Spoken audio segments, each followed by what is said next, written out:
Hello and welcome. This is August 11th. This is Lessons for Full Spectrum Humans, and I'm doing the second semester of 2017. So I'm calling this 2017.2. This is lesson 5. And so this is the level 1. Let me just grab my little lasagna here. This is the level 1 presentation. And in the recorded lessons, this is all about meditation. So I recorded those lessons 4 years ago at this point, and I was not that connected with external human society. And I was sharing that information mostly as the idea, like the basic recipe of activating the higher faculties, that we are starting off, ooh, where's that? I'll drop a little picture. Let me grab a picture here, squinting and scrolling as I always do. Here, these are the chakras or energy centers of the body. Then what we are doing is raising our energy. And when I say it's like climbing a ladder, we're going, and I can't get my pencil to go all the way down at the bottom of this figure, but imagine that I can. So there are limitations to what I can do with drawing on this little webinar screen. But we're circling, there we go, we're circling this energy up the body through the energy centers and then reconnecting to that infinite source. And this is not this journey of reconnecting.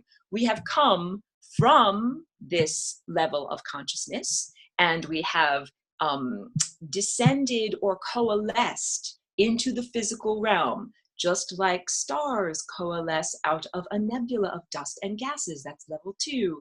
And we are here in the physical material realm, and that's matter, like our mother, the place that gives birth to our consciousness when we metamorphosize.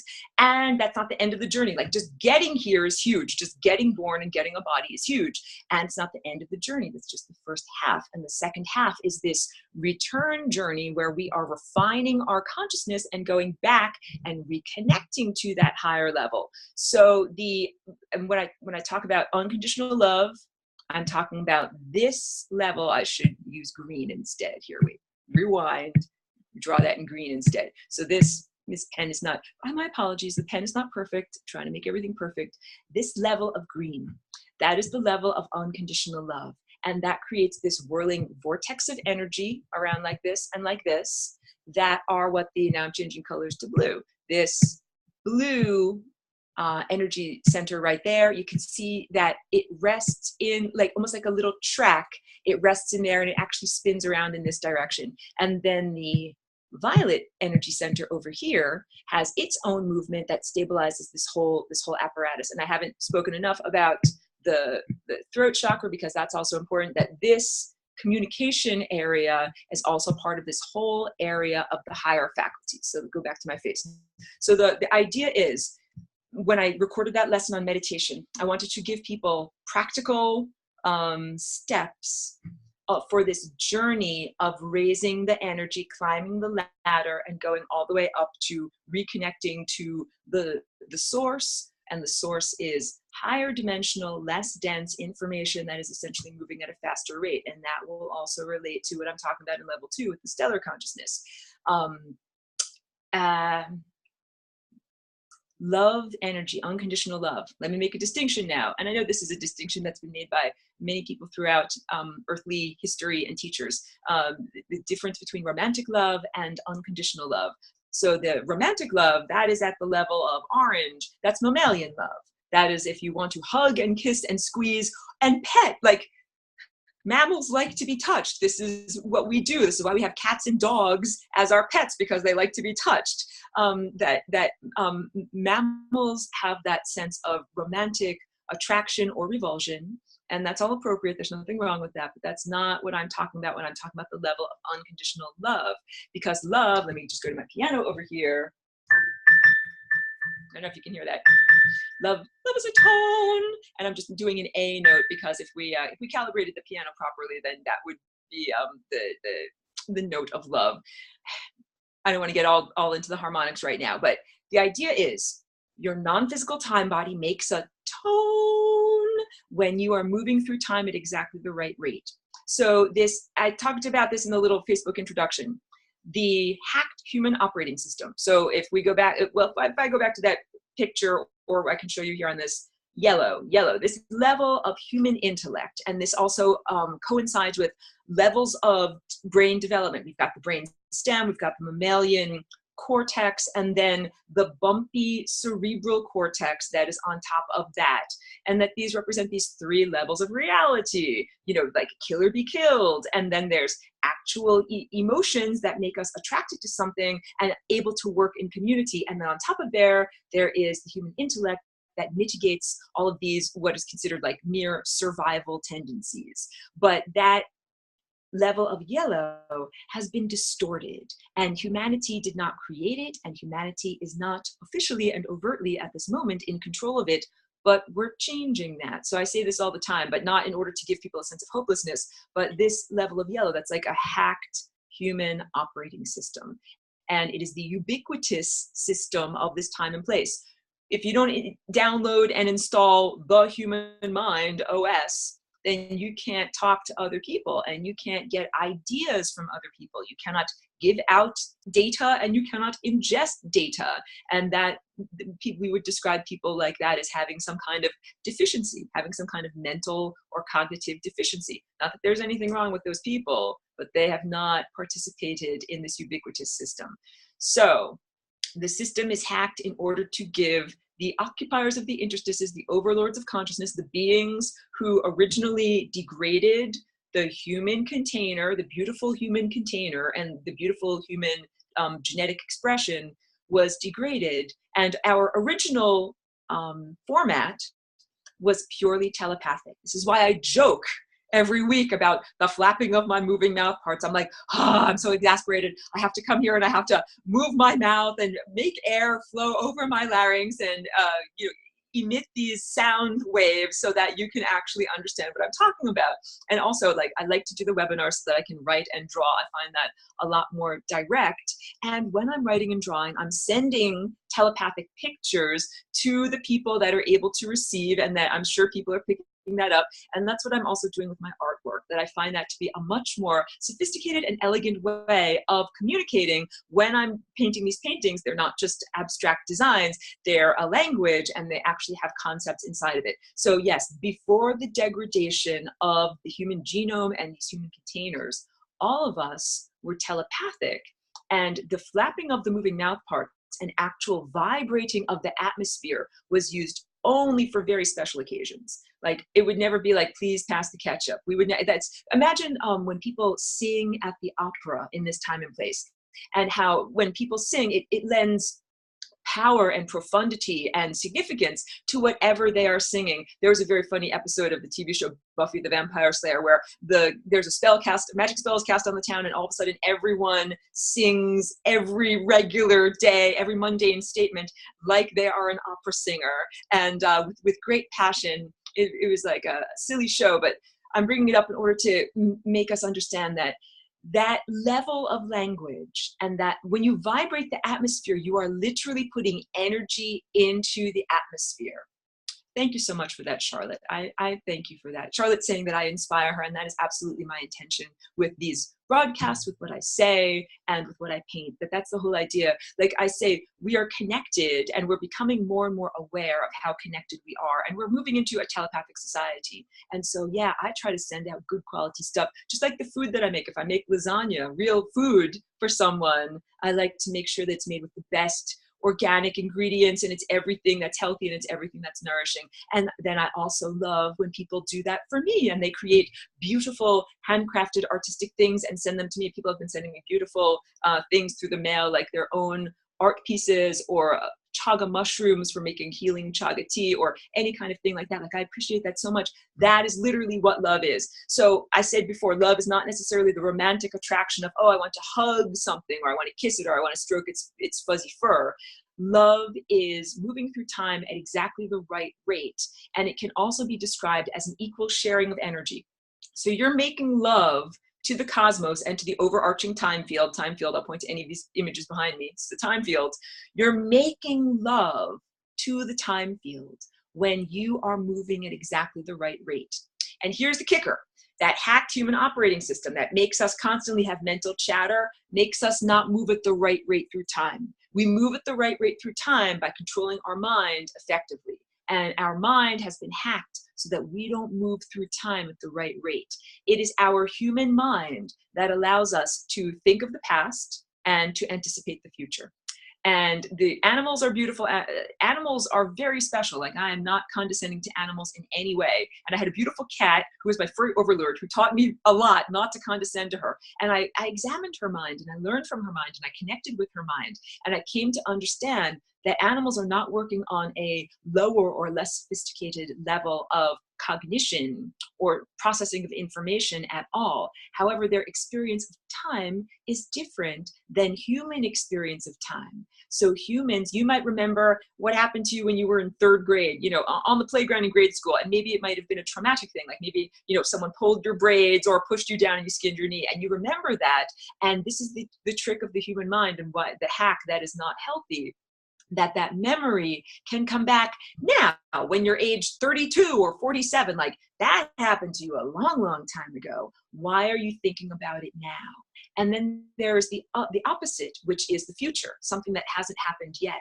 And right now, I know that there is a major problem in human society in terms of anxiety. That's what anxiety is. It is using this tendril of attention not to focus on this moment right now, but instead to grasp forward. And a lot of times when people suffer from anxiety, they are not grasping for the future that they want. They're grasping for the hot stove, the exact thing that they don't want. So it's like, oh, I really, really hope I don't crash in my car and, you know, drive off the highway. Like, you don't want to think those thoughts. That's what anxiety is. So I'm understanding that there is an out of control elephant's tendril trunk that most people have as their attention. And that attention sometimes gets touching on elements of the past and sometimes gets touching on elements of the future, when what that tendril is supposed to be doing is focusing completely on the profundity of this moment right now. Like, we are submerged in the time field, and that's like a fish that is submerged in water. And what we are supposed to be doing is ingesting and literally transmitting back or sending back to the cosmos that has emitted this experience, our first person experience of being here. So I'll get into this with level 2, the idea of who created the time field and who created these timelines, that we're like cars driving on a highway. Who made the highway?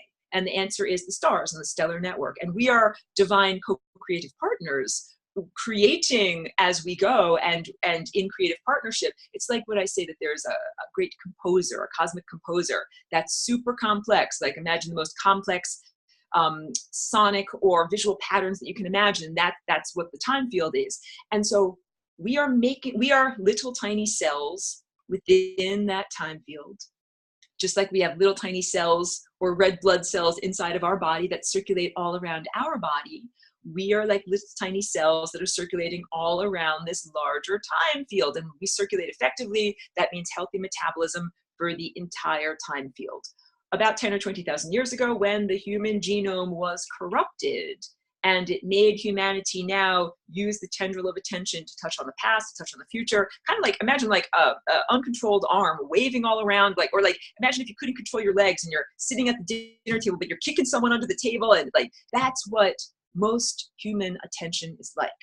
So all of this blah, blah, blah, in order to say meditation means mastering the mind. It means taking control of that attention and being able to place it where you wish. And when you focus all of your attention on this moment now, and you move through time at 1 moment per moment, and you know that at the right rate, like I joked in the past, like Pac-Man, that old Pac-Man video game, eating 1 moment per moment. You're not trying to eat 2 dots ahead, and you're not trying to eat the dots in the past that you've already eaten. It's eating 1 moment per moment. That is when you are literally making love, making divine cosmic love with the cosmos and with the time field. It's like if your little cells of your body are metabolizing and moving at exactly the right rate, and going exactly the right place, and giving off exactly the right nutrients and vital elements to the other aspects of your body, then you have total health.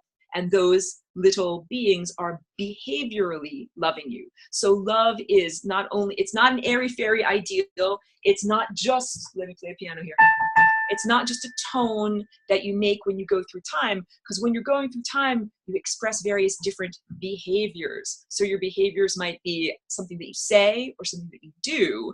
And if you do and say the right thing, then you add to the vitality of the overarching entity that is known as the time field. Just like if your little red blood cells do and say the right thing, that is a behavioral form of love. So all of these different schools of meditation, some of them, there's transcendental meditation. Some of it involves self-observation. Some of it involves merely overwhelming that yellow level of information processing by giving it too much information. So, and it's not even also the conscious daily waking intellect that is hacked. That's the operating system that I call like the framework. Within that framework, just like on your computer, you might, whatever, if you have Apple, you're running OS Sierra, and that's your operating system. But within that, there are programs. Your program might be GarageBand or, iMovie or something like that. The language, the virus of language that we are using, this auditory form of symbolic thought sharing, this is a subprogram, and it's another hacked subprogram. And so the difficulty is, first we install this meta structure that is not human. It derives from the occupiers of the interstices, and it is created for their convenience and their pleasure so that they can access your data and your information. And then there is the compensatory mode. Technology is a compensatory mode, and language is actually a form of technology that we have developed in order to share ideas non-locally and across time. And I need to drink a little bit of water and collect my thoughts. Hold on a minute here. We install this language into little tiny children, and then we never give them an off button. And that's, I think, a form of cruelty that is almost unforgivable.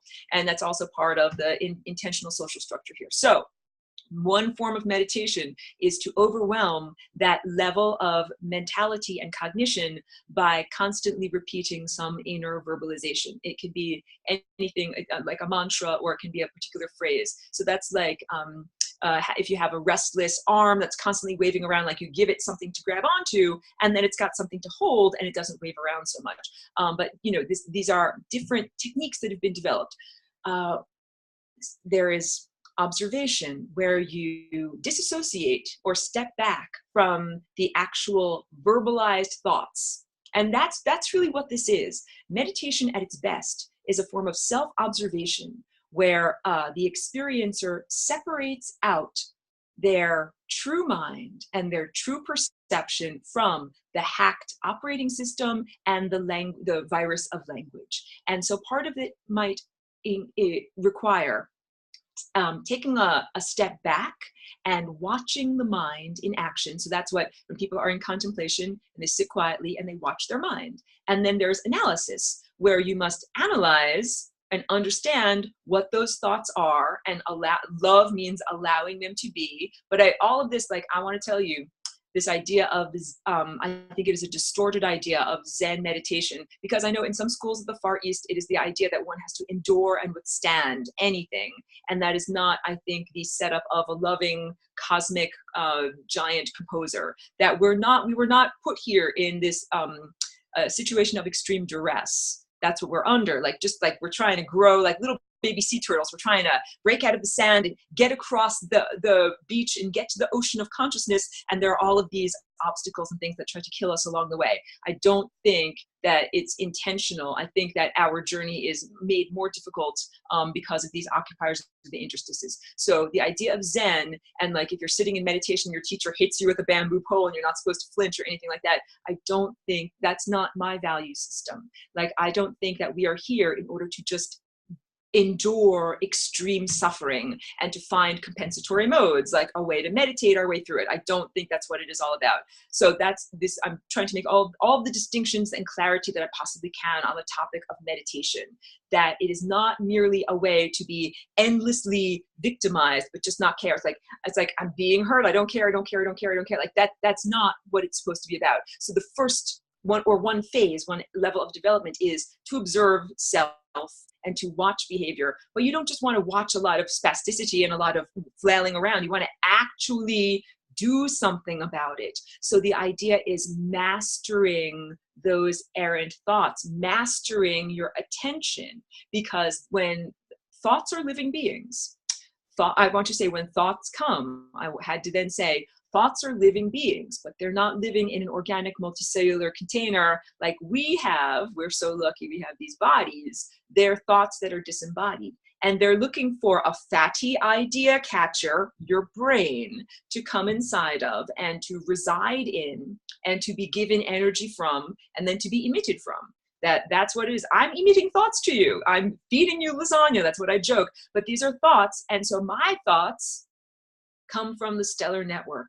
I connect with the sun and the other stars, and I do so through sun gazing, and that's this form of direct photon and consciousness ingestion. And then that's the what I'm sharing intentionally. I'm intentionally eating those thoughts, and I'm intentionally sharing that food with other people. But we understand, like, there's a lot of not so good restaurants out there. You know what I'm talking about? Like, I'm right now I'm here in Los Angeles. There's restaurants everywhere, but you don't want to eat at all those restaurants. Like, some of those restaurants have rats, or, you know, there's like a big hair in the salad or something like that. Like, not all those restaurants are good. So it is our own process of discernment that this is all about. That's the whole point when I say flying rainbow lasagna. This is like a paintbrush or a pencil with an eraser. I'm not telling you what to do. It is not effective. Like, it would not be effective for me, even if I could, to be with every single mind and say, hey, that's a thought you want to think. That's not a thought you want to think. That one, eat that one, don't eat that one. Eat that one, don't eat that one.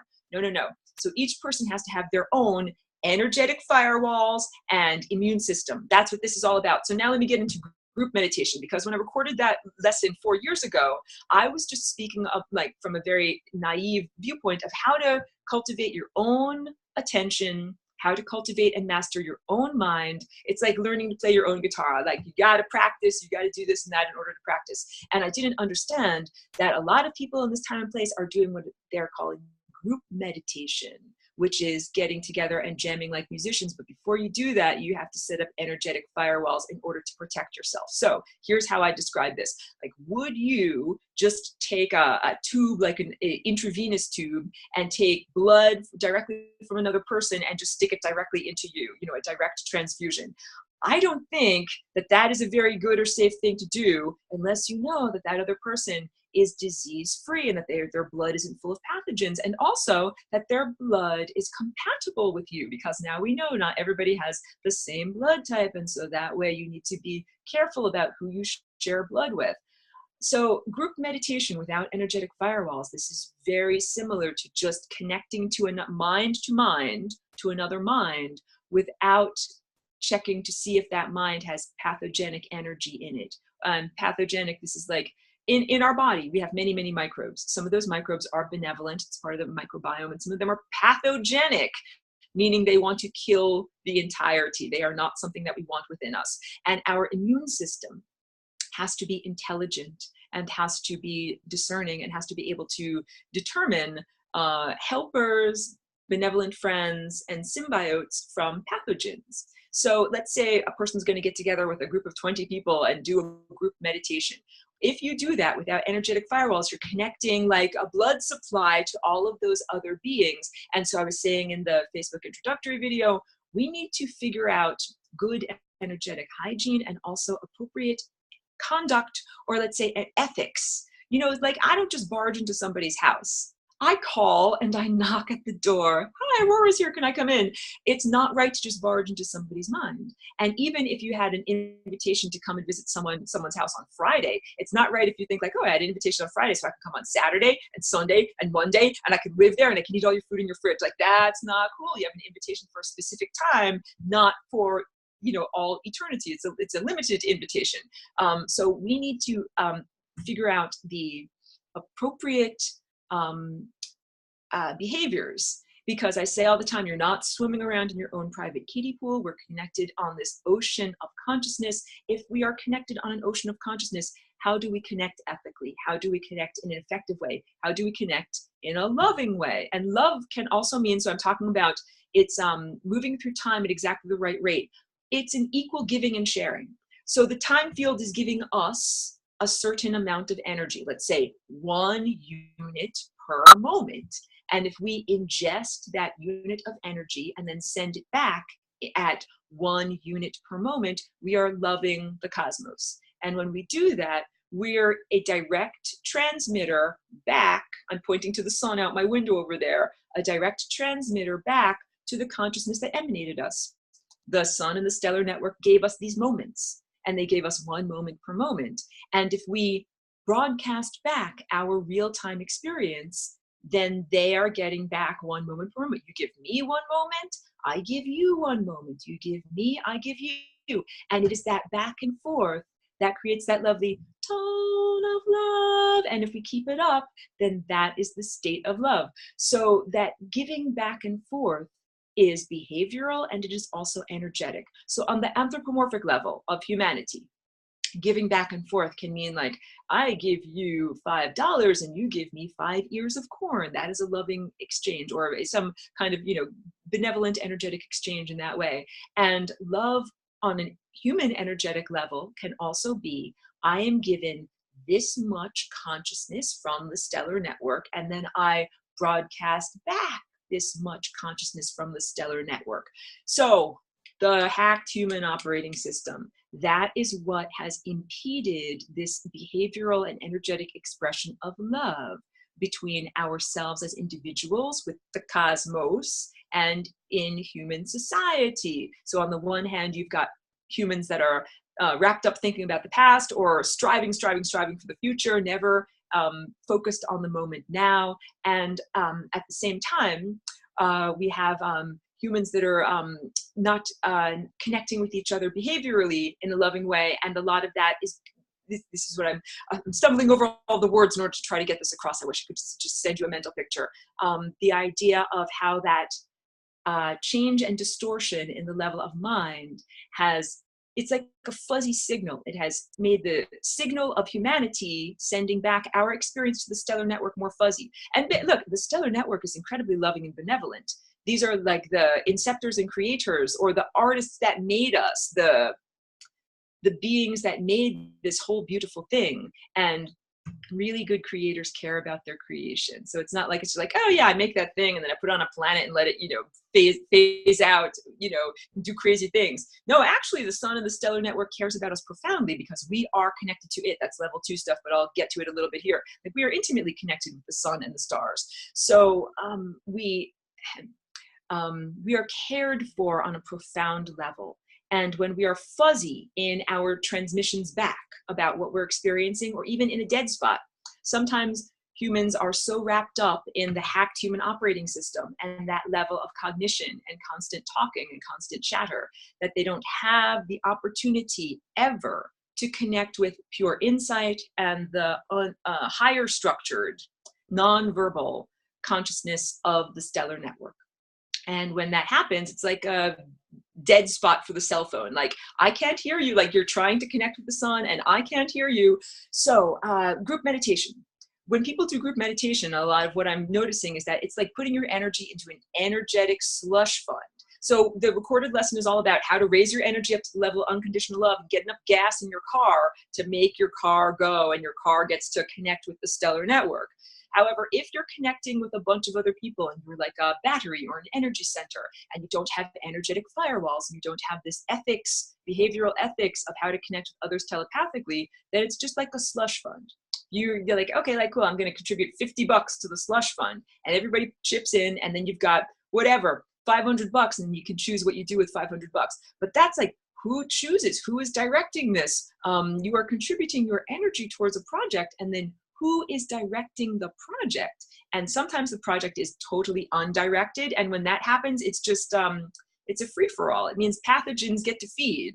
It's not a system, like if you just left a bunch of food out, what would happen? If you just didn't eat the food, you just made a big meal, you didn't actually do anything with it or refrigerate it, what would happen? It would rot. Molds and yeast and fungi and insects and passing raccoons would come inside, and bears would come and eat the food. So that is the caveat, that people are taking their meditation energy. It's your connection to divine life source energy. It is your, and that connection is from the stellar network, and the planet is part of the stellar network, and that we connect to the planet and we connect to the stars and the sun. And this is where we get our energy from. And if you have energy, energy is like money. You have to choose very wisely. who and what do you want to contribute to? And so there are some undirected group meditations that's just a free pathogenic free-for-all. And there are some group meditations where maybe one person is like, I'm going to be the band leader. I'm going to tell everybody what to do. And you're all going to meditate. I'm going to take this energy and I'm going to direct it where I think it's right. But maybe they can't even read music. Like, you got to say, like, who's a good band leader in this world? Are they musically literate? Are they tone deaf? Or do they have perfect pitch? Can they hear the beat? Like the Cosmos is like, here's the beat, here's the beat. Are they going on the beat, or are they going against the beat, or on their own private beat? So that is what this is all about. So now let's talk about energetic hygiene and having an energetic firewall. So I encourage everyone to figure out their own particular way of doing this, and I'll describe my practice to you as a template. I encrypt my DNA. Just like I'm on my little iPad here, it has a thumbprint. This thing will only open up if I press on that button with my thumbprint. No one else can come along and open up my little apparatus and pretend to be me and write messages on the internet and say, I'm really Aurora, because it's protected according to me. So when I sit down in meditation, one of the first things I do is I do the Merkaba. Let's do a brief explanation to, I know there are some people that have commented or written me private messages. They're like, hey, you're telling people about the Merkaba. Didn't you know that that's kind of like secret stuff and it's only for special responsible people? I'm like, hey, we are traveling through the birth canal right now, and everybody needs to know how to get born without being strangled by the umbilical cord. So this is not secret information anymore. This is definitely, the gloves are off. All of this information is out there. So one of the things is to perform the Merkaba, envision the counter-rotating fields of the star tetrahedron rotating around you. That is one, or rotating around your mind or your pineal gland or the center of your thought structure in your body. That is one thing that you could do. So the other thing that I do is I encrypt my DNA. So if you're a member of this class, I'm just looking down at my computer. If you're a member of this class, then you are an expert at this point in the concept of the flying rainbow lasagna being a genetic dance or a genetic oscillation. And the idea that that is unique to you and something that you're allowed to do. So up until this point, we've all been dancing the dance. That is what society and religion and government and mommy and daddy have given to us. And it's a clunky dance. I don't know. It's like a zombie dance, like a crazy, like the Thriller dance or something like that. And then we don't have to do that dance with our DNA, because that is the dance that basically makes us fly into the membrane of death and have all of these negative experiences like diseases and decrepitude in aging chronologically. So we can do a different dance. And when we do that different dance, we are rearranging our DNA. And that means you're not just rearranging your physical protein structures, you are rearranging your thought structure and your flight through time. So mastering your mind means mastering the behavior of your DNA, means mastering your flight through time. This is all about achieving huge levels of self-responsibility and huge levels of freedom. So if you did a group meditation where everyone had mastered their mind, things would be very different. What you would have is like the advanced jazz band. This is the idea behind all of this, that you cultivate yourself and you practice on your own instrument. That's why they call meditation your practice. This is your instrument. And you practice and you get good. And when you're really good, you can maintain inner silence is one way of saying it, but it is a non-verbal mind, a non-verbal form of cognition. Charlotte is really getting this. So like when I do my paintings, I get into a mind state that is a non-verbal form of cognition. And I don't have to think at a certain point, pick up your pen, draw this here, make this red. Like I don't have to carry an internal dialogue like that, because I'm functioning at optimum levels. And that's what it's like when you're the little Pac-Man going at one moment per moment, you're functioning at optimum levels. And there's no room, there's no areas around the fringe to be able to think and verbalize. Because it's like if you're a drummer. I'm not a drummer, but I've tried doing this a little bit. If you're a drummer and you have to do this with this arm and this with this arm, and then you got your leg here and your foot here, and they're all trying to do different things, that requires so much focus of your attention that there is no attention left to be placed on thinking about what might have happened to you when you were in 3rd grade, or anticipating into the future what will happen to you in 17 years. Or if you're a musician and you're trying to be in the groove, in the beat, you shouldn't even be anticipating the next measure or the next phrase in the song. In order to be a good musician, you be in the music of this moment right now. So I would say a real group meditation would be like advanced jazz band, where each individual has mastered their own instrument. And if you've ever been in a band, let's say the trombone is kind of a little out of tune. Trombone's not like a piano. Piano, it's already tuned. We know, like, that's a C, we can't change it. I can't change the tuning of that. But trombone, it's kind of like, because it's a slide, they could be a little bit off. Let's say that I'm trying to play my piano, but I'm like, that trombone is a little bit off over there. What am I supposed to do? Stay strong in your own music. Like, yeah, we know that that guy's a little bit out of tune. It is necessary for you to stay strong in your own music and to keep the beat. So this is a fine line that you walk as an expert musician or as a master of the mind, because we're not in our own private kiddie pool. We are part of this ocean of consciousness, your own body, your microbiome, tiny crystals inside of you that give you micronutrients, the connection to the planet, the connection to the stars and otherworldly, meaning not earthly consciousness. All of that is the music that you're trying to connect with, and you're trying to be a sensitive musician, but you know what a C is supposed to sound like, and you're like, that guy over there, he doesn't sound right. And you're like, if you have perfect pitch, if you can read the musical score, if you know what the music is supposed to sound like, then you are beholden to yourself. You have to take responsibility for your own music. You cannot take the drumsticks out of the drummer's hand and be like, no, go like this, go like this. The drummer has to do that on their own. So this is the fine line that I walk, because I came here to Earth 17 years ago as Aurora, and I really at times have been so frustrated. I'm like, I just want to take the drumsticks and be like, just go like this, just go like this. That's not right, and that's not loving. Loving is saying to everyone grows and develops at their own pace. Everyone needs to have that space and that opportunity to grow and develop at their own pace, but there should be different levels of the band. If you are just learning and you are just burgeoning in your self-expression, then you should be playing with those people. And if you're a master and an expert, then you should be a master and an expert playing with others in the advanced jazz band, because that means you can be sensitive and listen to other people when they're playing. And it's like, oh, that guy's doing that over there. Well, that means I can mitigate my notes. I can harmonize what I'm doing to fit into that over there. And because we're all master jazz musicians, I hear you doing that. And I'm like, hey, thank you for fitting into my beat. I'm now going to do this in order to fit into what you're doing. And that is divine lovemaking.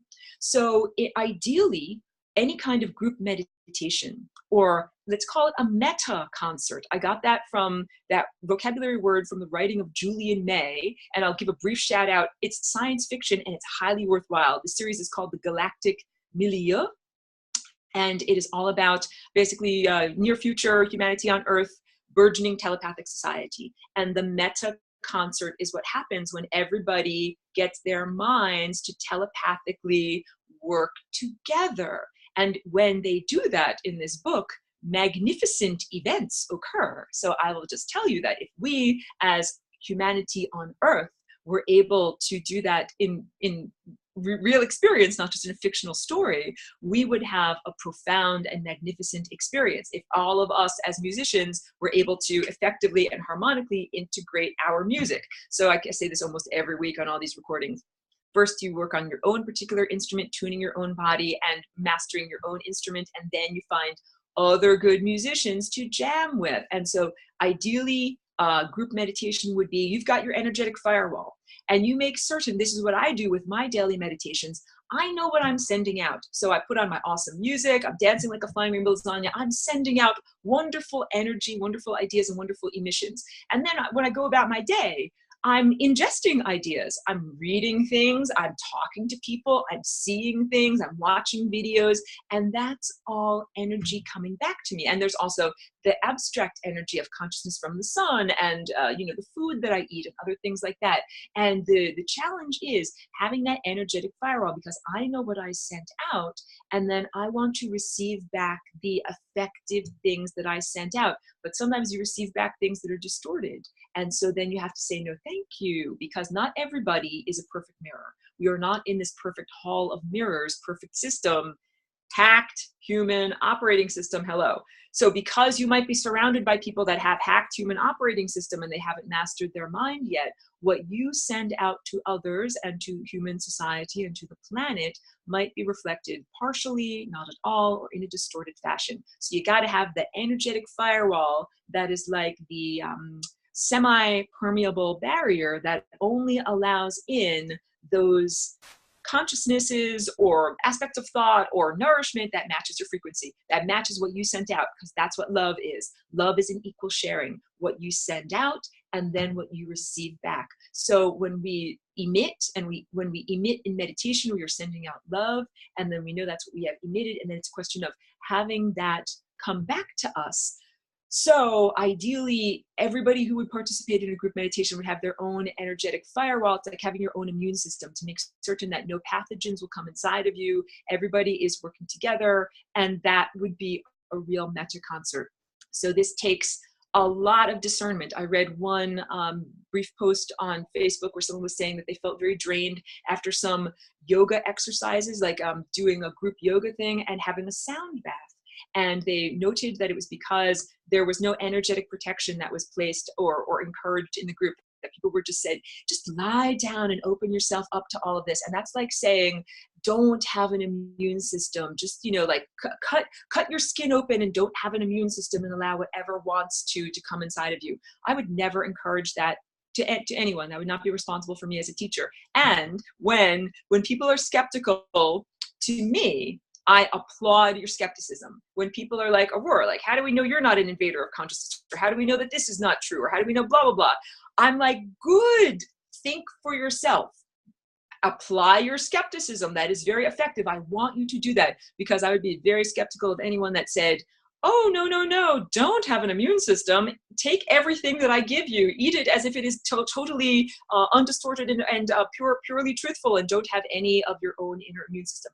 That would not be a person that I would want to trust. So yeah, I encourage everyone to have your own energetic immune system. Encrypt your own DNA. You know something? We're all affecting one another's DNA. That's sympathetic vibration. It's part of being here and being submerged in the time field.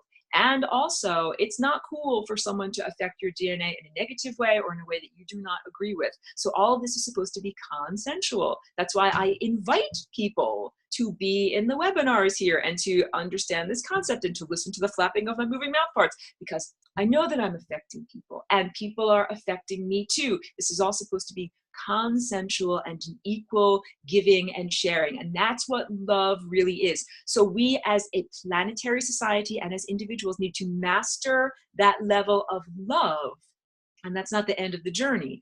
When we do that, then we are able to activate the higher faculties, because when you move through time at one moment per moment, chomping one little Pac-Man dot at a time, you are like a frictionless perpetual motion machine. And that's like the red blood cells of your body flowing all around, bringing wonderful food and nutrients and not being stuck by any arterial blockages. And now we're starting to understand these hacked human operating systems that make the thought structures of humans not flow in a perfectly frictionless state, is making the overall time metabolism not function at optimum levels. So when we play our music harmonically and we live in a good state of vitality, we are adding to the vitality of the time field. This is a living thought structure, and I'll get into that in level 2, the stellar network as a living thought structure. Let me also, blah, blah, blah, blah, blah. Let me check my time. Let me check out the chat, because I know there are all sorts of wonderful questions that are up here, and I will try to answer or respond to all of these and then wrap up the level 1 stuff. Okay. So this is a question from Suraj. Can living on lasagna, design building, or meditating inside lasagna geometry change anything? So I joke about this with people with my earrings. I'm like, hey, you know something? Just wearing these earrings won't turn you into a flying rainbow lasagna. And looking at this shape and having it in your environment has an impact on you. It's coming inside of you. So that I love to be surrounded by my artwork and my images and my sculptures, because I know that that is like externalizing these ideas and then they get reflected back to me. So I would say that, yeah, there is a great value to creating a consciously created environment around you, so that what you are reflecting outward, you are also ingesting inward. So looking at the lasagna, or being in a lasagna space, like I would define my art studio as a very lasagna space, it can affect people profoundly. And it's actually quite wonderful. I've had people come to visit my studio, and they walk in, like there's one person I particularly remember. He was a grizzled older man, like a grizzly, gray beard. And he walked in and he saw some of these paintings, and he got tears in his eyes, and he just had to take a little moment. And that's because when you are surrounded by a perfectly calibrated environment, that's what I'm trying to say, our environment affects us. So hey, like blah blah blah, I'm down here in Los Angeles right now, I'm wearing my shungite to protect myself from all of these haphazard electromagnetic fields. And also what we see around us, this is not a sacred environment. There's advertising signs and street signs and traffic, and it's not music out there, it's noise, it's unorganized, it's disorganized. When we place ourselves in an environment that is organized in terms of sound waves and general energy frequencies and visual waves that we can perceive, it definitely helps our body to be in tune. In fact, that's one of the aspects of the ancient antediluvian culture that I would like to see brought back again, the idea that your environment feeds you. And this also speaks to the idea of being a sun gazer, or being a breatharian, or being an ingester of non-physical food. People who eat non-physical food, it's not like they don't eat, they eat, but they might eat the emanation of a giant crystal. And it's not practical for a lot of people to even own a giant crystal, much less sit on it for many hours a day or lug it around to their various, experiences. So it requires a different lifestyle. And a lot of people in the Far East understand this with the idea of feng shui, or creating a beautiful garden, and that garden can help you in your meditation. So it's definitely truthful. And even just in terms of restful sleep, in my bedroom, I find that if I have a lot of chaos and a lot of piles of dirty laundry and things and projects that have to be done, it is more difficult for me to sit and relax and concentrate and go into a sleep mode than it is if my environment is well organized and peaceful. So yes, environment definitely helps, but I will tell you that just having a flying rainbow lasagna in your environment is not enough to transform into a lasagna state, but it can definitely be inspiring. So the earrings are inspiring, but they're not actual machines or anything like that make it happen for you. So I'm scrolling backwards because there were a lot of comments and I don't want to miss it. Okay, don't worry, I'm not going to miss your comments, and I'll read them out. All right.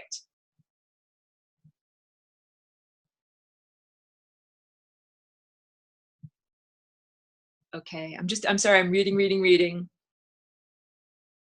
Oh, this is interesting. So this person says, Charlotte says, I'm rereading The Shamanic Way of the Bee. It goes into the no time aspect, also the sexual element, and that beekeepers or masters don't get cancer, and that's what this sounds like. Well, guess what? I was going to do it this week, but I think I was not organized enough because I wanted to send out the recorded homework lesson that's about cancer to prepare people for it. It's actually a level 2 teaching, but I think it's so important because cancer has affected almost everyone on this planet right now. Like almost everyone that I know either has a friend or a family member that has had cancer, or they've had their own cancer scare, or I had 4 friends of mine from Woodstock who were in their 30s and 40s die of cancer. It's so prevalent here. So I have a whole teaching that's all about it, that literally cancer is a non-physical invader of consciousness that is affecting the physical body. It's non-local. The beings that are eating humanity with cancer don't live here. They live in a otherworldly dimension, and it is through this dark technology that they're able to feed off of humanity. And in that teaching, I have very effective the things that we can do both in our mind, in our energy, and in our physical environment and food in order to protect ourselves from cancer. So that's a huge part of it. And I'm not anybody who develops cancer, I'm not blaming them at all, because basically we are in this world right now that is intentionally carcinogenic. The electromagnetic fields, the chemicals that are in food, the genetically modified organisms, that we are so surrounded by carcinogens. None of that is by accident. All of that is because of malevolent partnership with these otherworldly beings, and corporations are some of these otherworldly beings. So I'll do that teaching all about cancer possibly next week. I'll see if I am able to be organized enough to do it. Oh, and I like that Candace is saying that she has started saying no thank you to thoughts that aren't helpful. That is essential. Like when I spoke about that last week, when the cosmic waiter comes up to you with a little hors d'oeuvre tray with all of the thoughts on it. And some of them are benevolent thoughts like, oh, I'm going to paint a painting today. And some of them are malevolent thoughts like, oh, I'm going to crash my car on the highway today. Just be like, no, thank you. No, thank you. I really don't want to eat that. That does not look like an appetizing tidbit to me at all. And that is part of it, because we recognize that our mind is determining what road we're driving on in the multi-lane freeway of reality. And so we take personal responsibility for that. And in level 2, I'll get into the who built the multi-lane freeway of reality and who created time and why are we traveling on these paths and why are they shaped like they're traveling on these paths. So Charlotte's also was responding, stepping outside of time in terms of meditation. When we meditate, we are literally transforming our experience of time.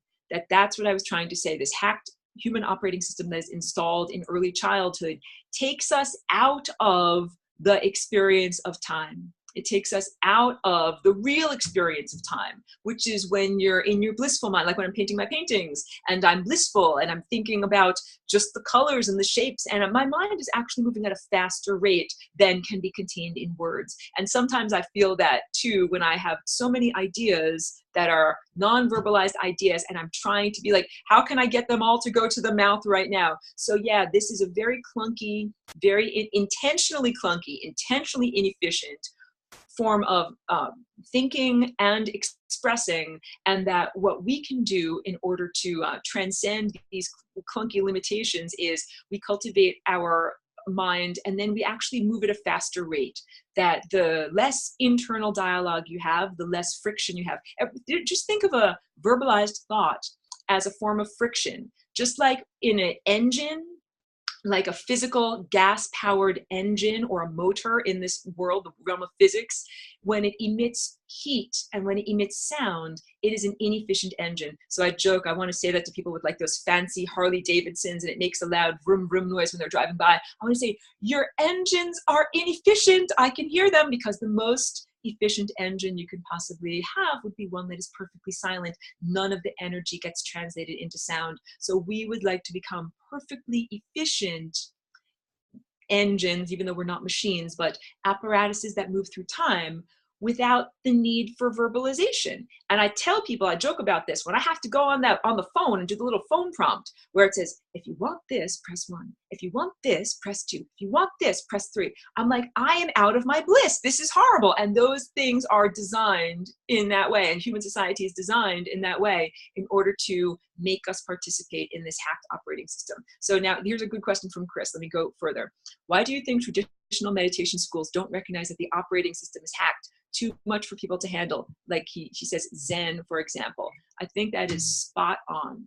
I think that it's a very intimidating topic for people to understand that, hey, our genetic code has been invaded and degraded. That, hey, this mind that is running in all of humanity doesn't come from humanity. And then it would make people have to say, well, where does it come from? It's kind of like if you see lights in the sky, then you're like, wait a minute, we're not alone on Earth. There's something flying around up there. Where does it come from? It makes you have to ask deeper questions. That's an interesting, I don't know about heart math. Charlotte C is saying, I think all schools should teach heart math. It's about coherence and focusing on what you love and your breath and your heart. I don't know what it is, but that sounds very interesting. And perhaps it's like a cognitive bridge of being able to bring these concepts into, like inoculate these concepts into the human mycelium.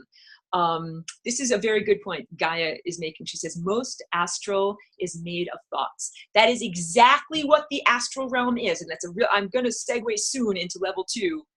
The astral realm, that means the realm of stars, is made of thoughts. These are thought forms that are emanated from the sky, from this giant glowing ball of light in the sky. They're thought forms. And what we think feeds into that realm of thoughts, feeds into that stellar realm. We are ingesting food and we are emitting food, and it's a two-way street. That's the whole point of what I'm trying to say here with meditation. It is a two-way street, and mindfulness bringing that meditative state into the physical world of walking around and doing things. And so you can be mindful when you're on a phone prompt to be like, wow, I really feel my heart rate increasing. Wow, I really feel my frustration levels increasing. Like it's self-observation, but I try to do those phone things as little as I possibly can. All right. Oh, okay. So Charlotte is referring to, I think, the idea of energetic firewalls. She says she'd like to know more about it. I'm empathetic and seemingly easily drained of energy by certain people I care for. So that's a vulnerability. It's not, this is not, no judgment, no good or bad. It's like saying that your membrane is very porous. Or like saying, like, imagine frogs or other amphibians. Their skin is very delicate and very porous. That means that they absorb what's in their environment very easily. So if you put a bunch of chemicals in their pond, they're going to turn into mutants because they absorbed all those chemicals. There's nothing wrong with that, but it's like saying those animals should not be exposed to those toxic chemicals because they're going to absorb them. So as if you're highly empathic and highly porous and your membranes really absorb stuff from other people, I would say be super choosy about who you associate with and the ponds that you swim in, because you don't want to be absorbing that stuff. And then there's energetic hygiene. I didn't get enough into that. What you can do to cleanse yourself in terms of energetic hygiene, if you ingest a bunch of stuff or a bunch of energy that doesn't feel like it's really healthy and good for you. So physical exercise like cardiovascular exercise or vigorous exercise is one way of emitting or purging the energy that you might have ingested that is not what you want to be inside of you. This is the idea of a pilgrimage. Pilgrims, not like the pilgrims that came on the Mayflower, but the idea of pilgrimages of the Far East, where a seeker will walk for many miles or sometimes perambulate around an object or a mountain. It's the idea of repetitive motion. That the repetitive walking motion is one way for people to get out of their mind, do self-observation. I should have brought that up. Walking and running, if you're at the level of fitness where you can run comfortably, but those are two very good ways of active forms of meditation. It's not just that you're trying to move all four limbs and focus on what you're doing and be athletic. It's also that consciousness and emotional energy is stored in body fat and the fascia of the body. So when people go on a pilgrimage, and if they walk 15 or 20 miles a day, what happens is all of the emotional stored energy, trauma, from what you have eaten and experienced in the past, that can be stored in deep interskeletal fat, not just the fat that is underneath your skin, your subcutaneous fat, but that you can store fat that is actually around your organs and in deep parts of your body, that when you go on a long pilgrimage, you finally get into those energetic emotional reserves. It's like if you've spent all your cash and then you have to actually break into your savings account, and you spent all your savings account, and then you have to go into your stocks and bonds. The stocks and bonds, that's where everybody has stored up all of their old trauma from third grade when you got pushed down on the playground. And when you go on a pilgrimage and you release that fat, it's not that you're trying to get skinny, it's that you're trying to go into the energetic savings bank and release that information and energy so that it can flow back into the giant circulatory system of the cosmos. And then you get more food. Like, you don't have to just only emit and not ingest. So the idea of a pilgrimage or extreme levels of cardiovascular fitness exercise, or even just going for a 3-mile walk, is that you begin to go into those energetic stores. So it's very effective to do activities like that. So purging things out like that. What are some other good ways of purging? Like, some people will take a bath in salt water. Just like you can take crystals and you can put them in salt water, and that helps to cleanse them of vibration. Sage is another way of cleansing the body of these things. And so I would say, if you're highly porous, if you're highly empathic, it might be necessary for you after certain experiences to sage your body, sage your energy field, sage your house. I sage my house all the time. I have all sorts of energetic firewalls around my house. I've put crystals and shungite and organite and all sorts of different wonderful physical substances, and the intention for protection around my house, with the idea that only welcome guests, welcome visitors can come, and that includes welcome energy visitors. So let me just scroll forward a little bit more. Charlotte is agreeing about the idea of fuzzy rebroadcasts, that we're down here having this experience, but instead of HD high definition broadcasts being sent back to the creators that are sending us these experiences, it's fuzzy and sometimes undefined, and sometimes they don't even know what's going on until it's already too late. Pardon me. Just reading a little bit more. Candace says, personally, I'm still piercing through my ego membrane as a result of beliefs and programming and ancestral influence, and at times feel frustrated as I understand intellectually and intuitively these truths. The point being, it's challenging moving through my ego to embrace these truths. So a lot of this, what we are doing right now is love or self-acceptance, acceptance of the ego.